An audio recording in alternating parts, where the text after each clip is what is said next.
I wouldn't mind at this point if Caitlyn just started her villain arc. She needs to start putting her foot down because some of this stuff is getting a little wild. She comes into the WNBA, her biggest life dream to play professional basketball. She comes into the WNBA. She gets a special whistle the opposite way because she's getting fouled and flagrant fouled, and just the defense that they're playing on her is actually insane. Yet despite all that, has an incredible rookie season. And then on top of that, people are using her name for their hidden agendas on both sides. People are just using Caitlyn's name, and then if she says something, it's not enough. If she doesn't say anything, she never wants to speak out about anything. She cannot win. She can't win. That's the phrase people keep throwing around when they talk about Caitlin Clark.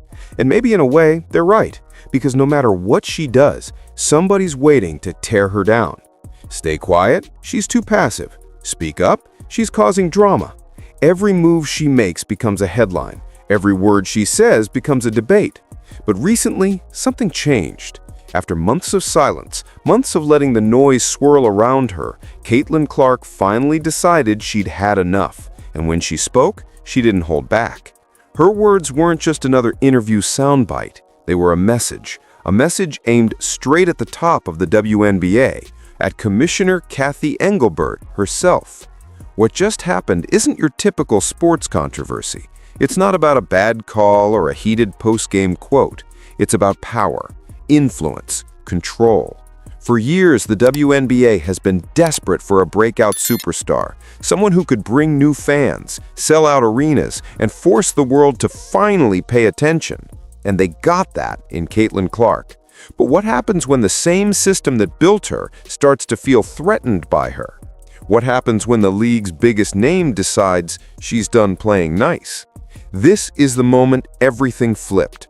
The moment the face of women's basketball drew a line in the sand, not with anger, not with outrage, but with calculated precision. Because while the league has been using her name to sell tickets and boost ratings, behind the scenes, a storm's been brewing. And now, that storm is here. If you've been watching from the outside, it might look like just another headline in a busy news cycle. But make no mistake, this isn't just about one player and one commissioner. It's about who really runs the WNBA and what happens when the most powerful voice in the game decides she won't stay quiet anymore. The spark didn't come from Caitlin Clark herself. It came from someone you probably didn't expect, Napheesa Collier, a respected veteran, an all-star, and most importantly, the vice president of the WNBA Players Association. She isn't the type to chase headlines. She doesn't speak without purpose. So when she sat down for what should have been a calm, end-of-season exit interview and dropped a bombshell, the entire basketball world stopped. In just 6 minutes, Collier set off a chain reaction that the league is still trying to contain. She claimed that during a private conversation, Commissioner Cathy Engelbert told her something that stunned everyone who heard it. According to Collier, Engelbert suggested that Caitlin Clark should be grateful for the WNBA because without the league's platform, she wouldn't have all those massive endorsement deals. Let that sink in. The player who single-handedly brought millions of new fans to women's basketball, who shattered viewership records and filled arenas coast to coast, being told she should be grateful? The same player whose name boosted ticket sales, sponsorships, and social media numbers the league had never dreamed of before? The implication hit like a gut punch, and fans were furious. Within hours, social media exploded. Hashtags started trending, memes were flying, and fans from every corner of the sports world were demanding answers. Grateful to who? They asked. Because if anything, it looked like the league should be grateful to her. Players began reacting too, some with cryptic emojis, others with subtle posts that made it clear they knew more than they were saying. Suddenly, what should have been the WNBA's proudest moment, the finals, was overshadowed by a brewing internal firestorm. But here's the part that made this different from any other controversy. Napheesa Collier isn't just a player venting frustration after a tough season. She's a union leader, someone directly involved in negotiating player contracts, travel conditions, and the next collective bargaining agreement. When someone with that level of authority publicly calls out the commissioner, it's not gossip, it's a warning shot. And the commissioner knew it, because within days, Cathy Engelbert stepped to the podium, trying to put out the fire. But what she said next didn't calm things down. It poured gasoline on everything. When the storm hit, Cathy Engelbert did what every seasoned executive is trained to do: step up to the microphone and control the narrative. Cameras rolled, reporters crowded the press room, and everyone waited to hear how the commissioner would respond to Napheesa Collier's stunning claim. But instead of diffusing the tension, Engelbert's words only made things worse. With a tight smile and that polished corporate composure, she denied everything.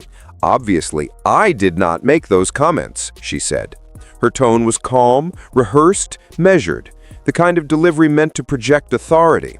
She called Caitlin Clark a transformational player, praised her impact, and spoke about how proud the league was of her success. On paper, it sounded like damage control, but between the lines, something was off.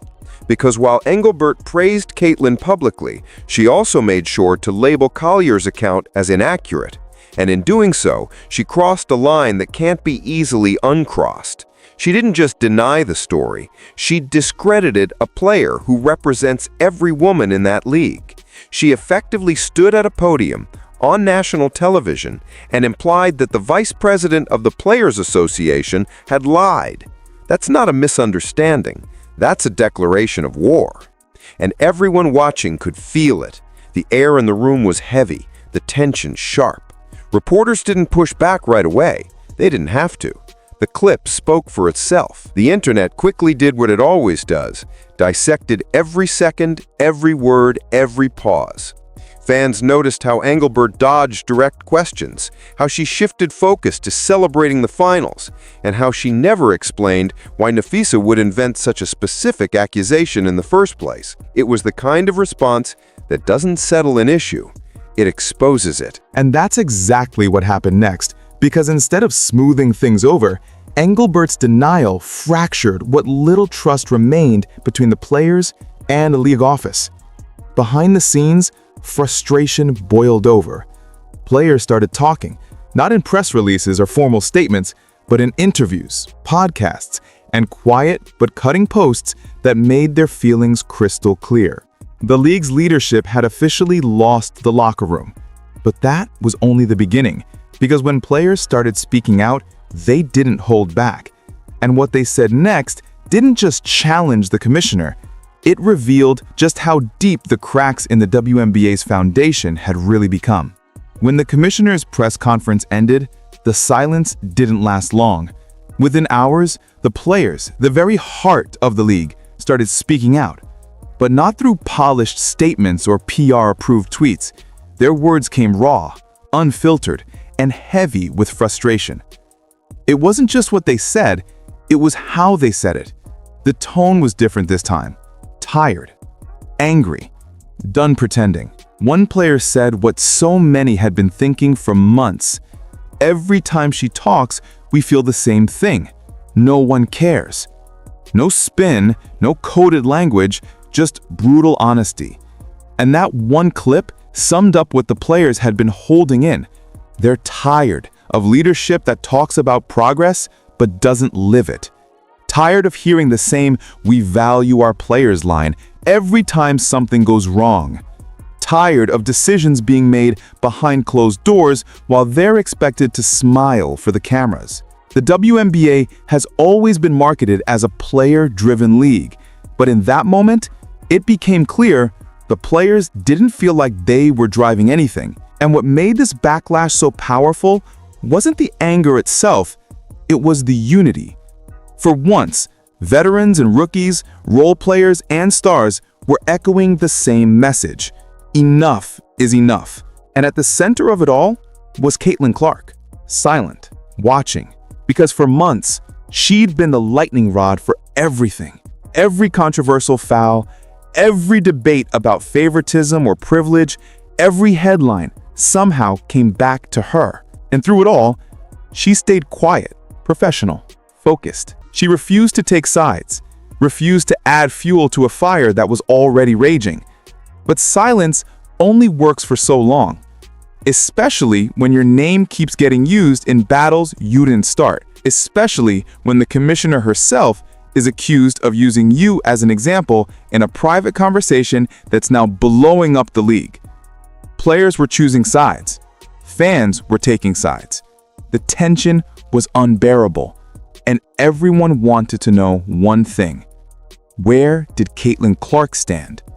Because if she spoke, everything would change. For months, Caitlin Clark said nothing. And that silence wasn't weakness, it was strategy. She just entered the most scrutinized season of her life, and every word she spoke was dissected by fans, analysts, and even her own peers. She learned quickly that in this league, every statement becomes ammunition for someone. So she kept her head down. She played. She competed. She absorbed the noise, even as she took hits on the court that would have drawn ejections in the NBA. Even as her name became a headline for controversies she never started. Even as her success was twisted into a talking point about privilege, attention, and favoritism, she said nothing. She let her game speak. And for a while, that worked.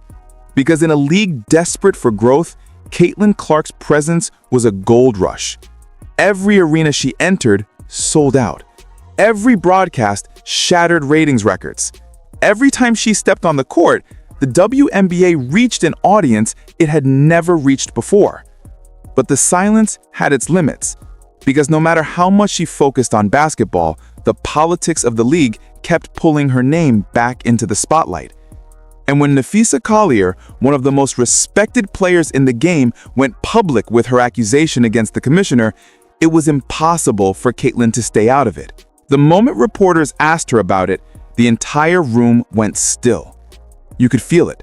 The tension, the expectation, the fear. Everyone wanted to know, would she defend the league that built her or the players who fought for her respect? And that's when Caitlin Clark did something she rarely does. She stopped being careful. First of all, she said, her voice calm but steady, "I have great respect for Fee, and I think she made a lot of very valid points." She didn't dodge. She didn't pivot. She didn't use the vague, diplomatic language stars usually rely on. She looked directly at the cameras and backed Napheesa Collier completely. And then she added the line that changed everything. What people need to understand is that we need great leadership across all levels.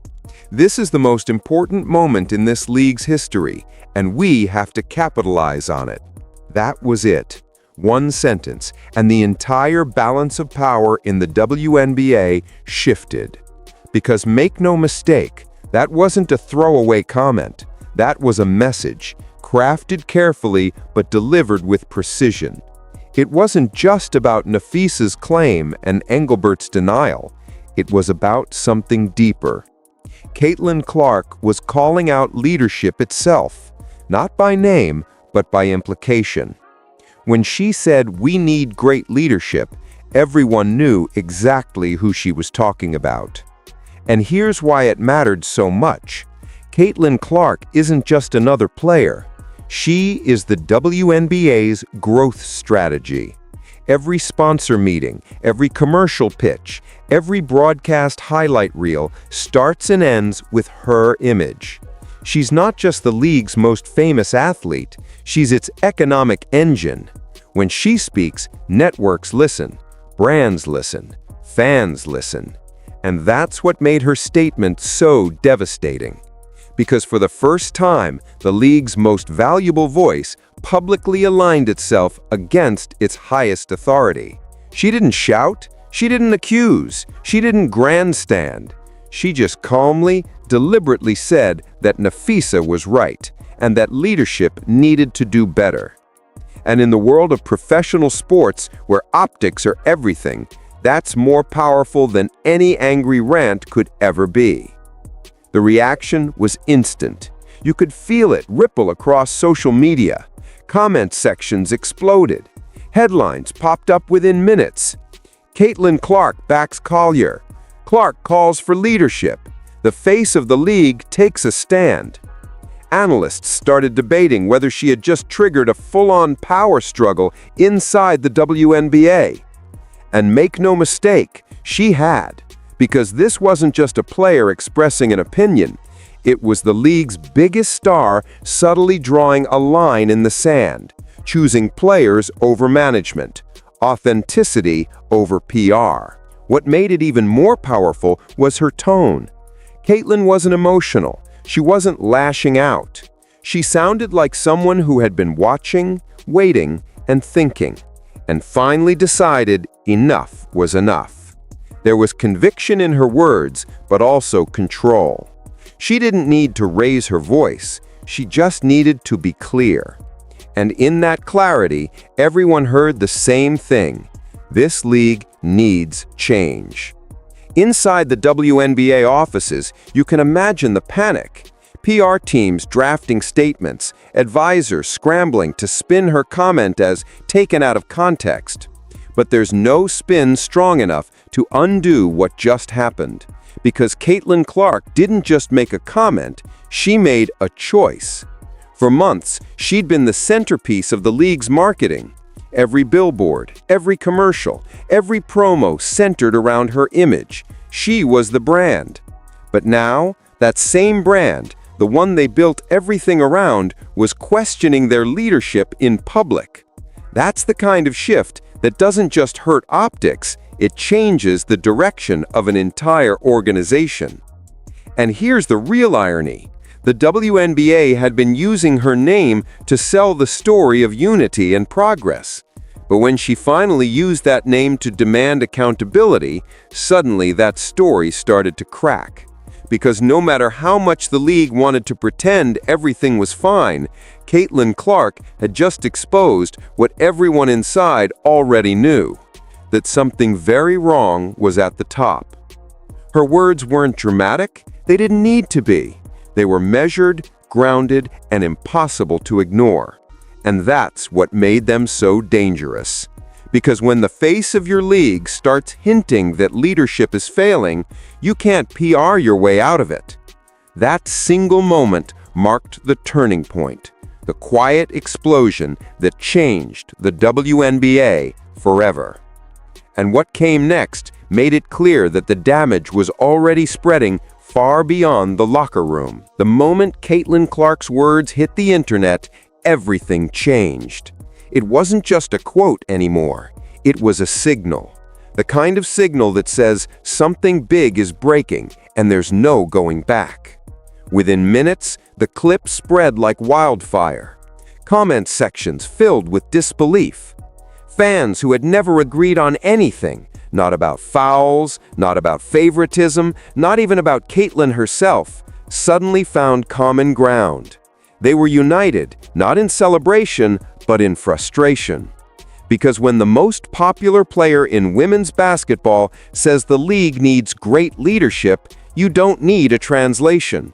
Everyone knew who she was talking about. And that's when the real power shift began. Inside WNBA headquarters, panic set in. Executives held emergency meetings. PR departments scrambled to rewrite talking points. Sponsorship liaisons started fielding nervous calls from brands asking what was going on. And yet none of it could stop the tide. Because once Caitlin Clark spoke, the narrative stopped belonging to the league. It belonged to the people. Social media turned into a battleground. Fans started digging up old clips of questionable officiating, tone-deaf press conferences, and moments when players voiced concerns that were brushed aside. Memes flooded the internet, some mocking the commissioner, others rallying behind the players. One viral tweet summed it up perfectly. You can't build your entire brand around Caitlin Clark and then act surprised when she starts leading the conversation. That tweet hit 1 million views in less than a day. Meanwhile, players across the league were watching closely, and something rare started happening. Instead of tiptoeing around the issue, they began liking, sharing, and commenting in agreement. Quietly, subtly, but unmistakably. It wasn't rebellion in the traditional sense. It was something quieter, more strategic, collective awareness. Because for years, players had been told to be grateful for visibility, to be patient while progress takes time. But now one of their own had shown them what real leverage looks like. Caitlin Clark wasn't yelling or demanding. She was simply refusing to play the PR game anymore. And that calm defiance was more powerful than any boycott or speech could have been. It's easy to underestimate what that moment meant, but to truly grasp it, you have to understand the hierarchy of professional sports. The league is built on image. The commissioner sets the tone. The players are expected to follow. But in that instant, the roles flipped. The players were no longer reacting to leadership. Leadership was reacting to them. For years, Cathy Engelbert had been the face of growth in the WNBA, touting sponsorships, ratings, and progress. But as the backlash intensified, her credibility crumbled in real time. Fans began circulating clips of her press conference denial next to Caitlin's calm statement, creating a brutal contrast. One woman spinning, another simply telling the truth. The comments said it all. One sounds like a leader, the other sounds like she's losing control. And that's exactly what was happening. Control was slipping away. The commissioner could deny, clarify, or deflect all she wanted, but it didn't matter anymore. The narrative had evolved beyond her. Because in the age of social media, perception is power, and Caitlin Clark had just claimed it. But this wasn't just about tweets and trending hashtags. Behind the scenes, the ripple effects were far more serious. Sponsors began quietly reaching out to league representatives, asking whether they should pause upcoming campaigns until the situation stabilizes. Media outlets that once ran glowing features about WNBA growth started publishing think pieces with headlines like "Caitlin Clark and the WNBA's leadership problem." For the first time in years, the spotlight that once helped the league grow was now burning it. And while all this chaos unfolded, Caitlin Clark didn't post a single follow-up. No clarifications, no retractions, nothing. She didn't have to. Her silence spoke louder than any statement ever could. She had said her piece, and the world was reacting for her. That's when something truly remarkable happened. The same fans who once criticized her started defending her. People who accused her of being overhyped began saying she was the only one telling the truth. The public perception of Caitlin Clark shifted overnight, from controversial figure to reluctant truth-teller. And the league? It had no response that could match it. Because when your star becomes the moral center of the story, every press release you issue sounds hollow. Behind closed doors, sources began whispering that the relationship between players and league leadership had hit its lowest point in years. Some players reportedly refused to attend scheduled meetings with Engelbert. Union representatives were demanding accountability, not explanations. The WNBA wasn't facing a scandal anymore. It was facing an uprising. And the most ironic part, it wasn't started by a protest or a boycott. It was started by one calm, controlled sentence from a player who had spent months doing everything the right way. Caitlin Clark didn't shout, she didn't accuse, she didn't threaten. She just told the truth, and the truth did the rest. But this power shift wasn't the end of the story. It was the beginning of something much bigger, something that could decide whether the WNBA rises to the level it's always dreamed of, or collapses under its own weight. Because now every move the league makes, every word the commissioner says, every decision that follows will be judged against one question.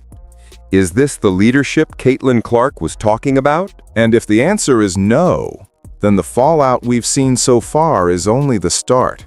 What's happening right now isn't just drama, it's a full-blown identity crisis, and it's happening at the worst possible time for the WNBA. Because while the headlines focus on Caitlin Clark, Napheesa Collier, and Cathy Engelbert, there's something far bigger at stake behind the scenes: the future of the league itself. See, what most fans don't realize is that this entire storm erupted right in the middle of the most crucial process in any professional sport: the renegotiation of the Collective Bargaining Agreement, or CBA. It's the document that decides everything: salaries, travel conditions, maternity leave, player marketing rights, even how long the season lasts. Every issue players have been fighting about for years comes down to what's written in that agreement. And here's the problem. Those negotiations depend on trust. Trust between the players and the commissioner. Trust that leadership is listening. Trust that both sides want the same thing: growth. But when the commissioner just called the union's vice president inaccurate on national television, that trust isn't just damaged, it's destroyed. Behind closed doors, multiple sources have said the tone of the CBA talks has shifted from collaborative to combative.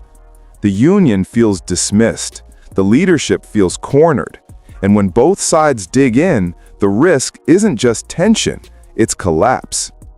Because if these talks fall apart, the consequences could be catastrophic. We're talking about the possibility of a lockout, no season, no games, no paychecks. Imagine that, the WNBA's biggest moment of momentum in 25 years, suddenly grinding to a halt because of internal chaos. And make no mistake, this wouldn't be about player talent or fan support.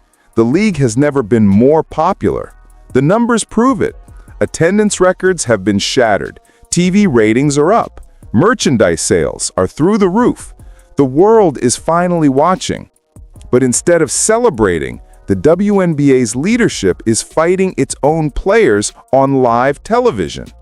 That's not a sports problem. That's a leadership failure. And the ripple effects go far beyond the court. Sponsors are watching, and they're nervous. Brands don't like instability.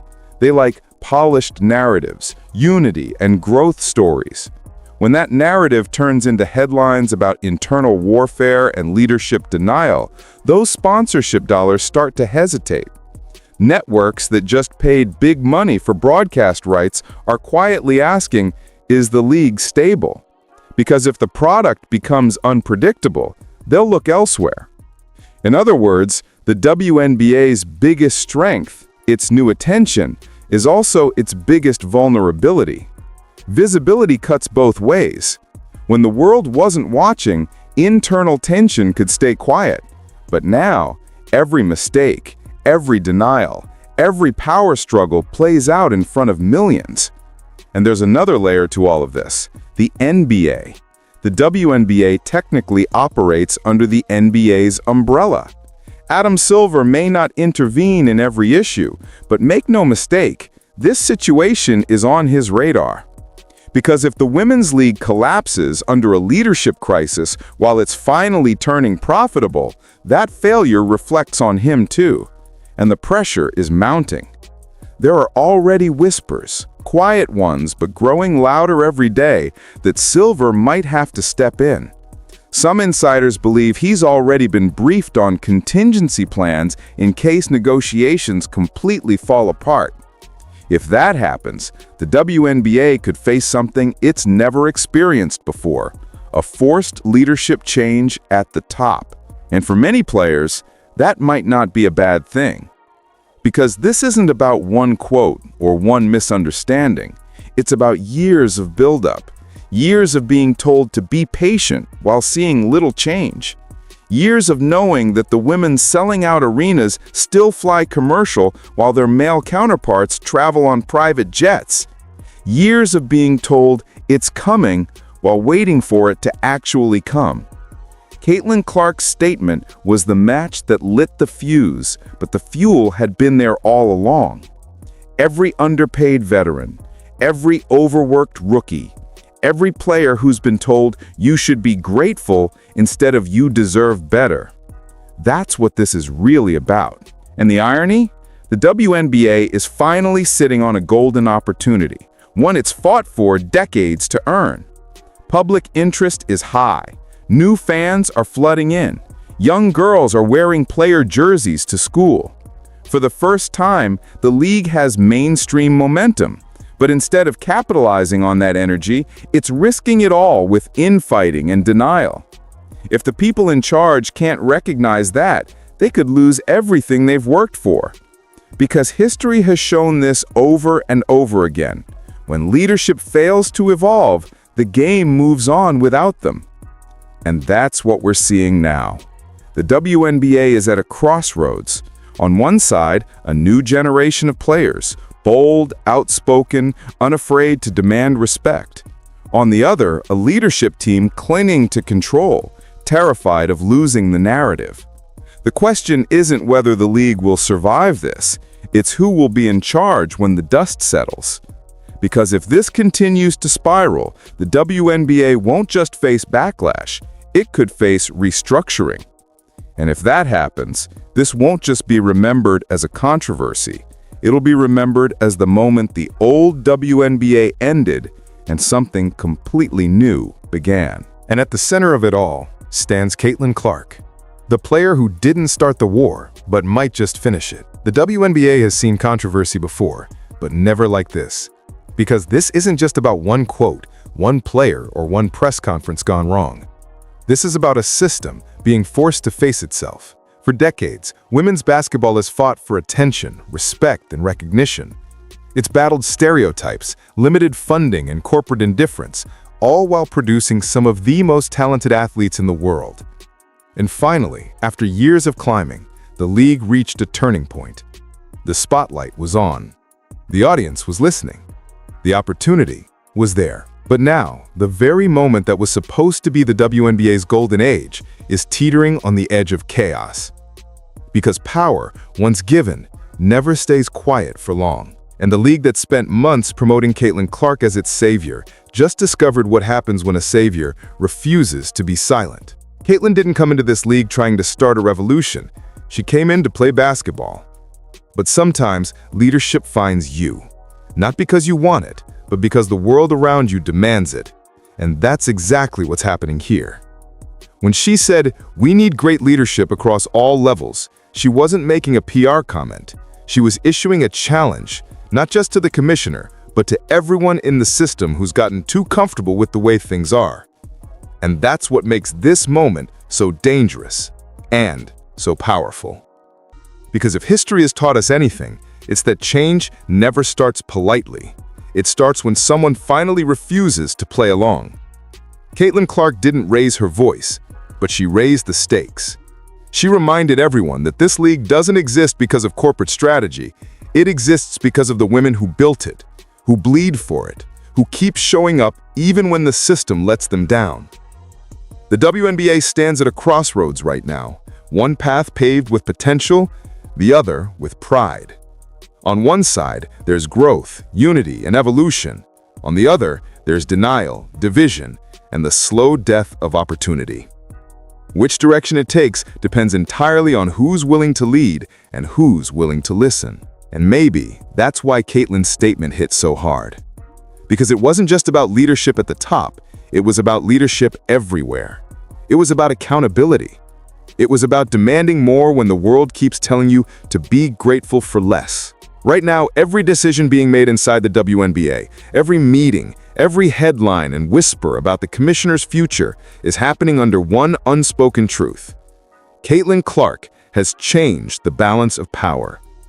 The league may not admit it publicly, but the shift is already happening. The fans can feel it, the players can feel it, even the sponsors can feel it.